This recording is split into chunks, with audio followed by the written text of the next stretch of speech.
L'exposition Chroniques parallèles, dont nous avons pu découvrir le premier volet au Palais de Tokyo, se déplace à la Belle Friche de Mai à Marseille. Le principe, inviter les 4 lauréats Audi Talents 2017 à nous livrer leur point de vue artistique sur le monde contemporain. Carte blanche donc pour chacun de ces artistes émergents à suivre de près, car vous risquez fort de les croiser encore longtemps sur la scène artistique internationale. Et la première surprise de cet événement, c'est de réaliser qu'alors que ces 4 artistes semblent ne rien avoir en commun, si ce n'est leur avant-gardisme, ils se réunissent autour d'une même volonté, celle de dépasser les limites de leur médium. Prenez par exemple l'œuvre d'Emmanuel Lagarrigue. Ici, vous êtes invité à une pièce de théâtre. On sort donc du cadre pour la vivre sur des écrans éclater et déambuler librement dans un espace totalement dématérialisé. Anne Aurel, quant à elle, manie le médium très novateur, en tout cas dans l'art, des réseaux sociaux. Son principe ici, inviter 26 artistes digitaux à nous donner leur vision du monde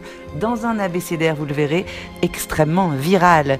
Hugo Lahellec va souhaiter nous confronter à la mort, mais loin de le faire de manière angoissante, il la met en scène autour d'un rituel funéraire, grandiose, spectaculaire et très poétique. Et enfin, coup de cœur et coup de chapeau aussi pour le chorégraphe Eric Min Kwang Castin, qui nous présente une chorégraphie, mais une chorégraphie autrement, mettant en scène des danseurs professionnels et des enfants handicapés.